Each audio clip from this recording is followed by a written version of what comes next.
Future wish, আমরা ফিউচারের কোনো ঘটনা নিয়ে যদি উইশ করি তাহলে ব্যাপারটা কেমন দাঁড়ায়। যদি আমি বলি যে আহা তুমি যদি আজকে রাতের পার্টিতে আসতে পারতে তাহলে খুব ভালো হতো, এরকম একটা সেন্স আমরা ইংরেজিতে বোঝানোর চেষ্টা করছি, তাহলে আমি কি বলবো?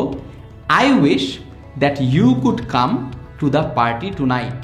অর্থাৎ পার্টিটা কিন্তু আসন্ন, পার্টিটা কিন্তু চলে যায় নাই, পার্টিটা কিন্তু বর্তমানের না, পার্টিটা আসন্ন, কিন্তু আমি বলছি I wish you could come to the party tonight. বা আমি বলতে পারি I wish you would come to the party tonight. অর্থাৎ কুড বললে তুমি আসতে পারতে, উড বললে তুমি আসতে। আমি চাইছি যে তুমি আসো, কিন্তু আমি জানি যে তুমি আসবে না। অর্থাৎ এখানটাতে খুব লক্ষ্য করার মতো একটা বিষয় হচ্ছে that you could come, you would come, এরকম একটা ভার্ব আমরা ব্যবহার করব, উড বা কুড ব্যবহার করব। ধরুন আপনার একটা বন্ধু একটা কথা খুব ঘন ঘন বলে, অনেকে আছে না ঘন ঘন বলে দোস্ত প্যারা খাইস না, প্যারা খাইস না। আমরা বলি না যে আমি জানি যে আমি যদি ওকে বলি দোস্ত এই কথাটা আর বলিস না তাও থামাবে না, বাট আই রিয়েলি উইশ ও যদি থামাইতো। হ্যাঁ, সেই কথাটা আমরা কীভাবে করে বলবো? আমি বলবো I wish that you would stop saying that. I wish that you would stop saying that.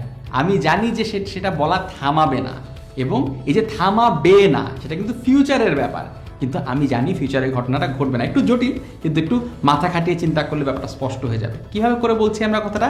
I wish that you would stop saying that. আমি বি ভার্ব দিয়ে একটা বাক্য গঠন করে দেখাতে চাই। যদি আমি বলি যে she wishes that she were coming with us. She wishes that she were coming with us. সে উইশ করছে, সে চাচ্ছে যে সে যাতে আমাদের সাথে আসতে পারতো, কিন্তু সে জানে যে সে আসতে পারবে না। আনরিয়েল একটা সিচুয়েশন, উইশ মানেই আনরিয়েল সিচুয়েশন।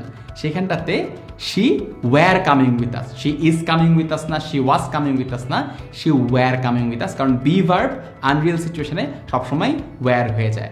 অর্থাৎ আমরা দেখতে পাচ্ছি আমরা এই জাতীয় ফিউচার উইশের ক্ষেত্রে আমরা কুড ব্যবহার করছি, উড ব্যবহার করছি, বি ভার্বের ক্ষেত্রে ওয়্যার ব্যবহার করছি।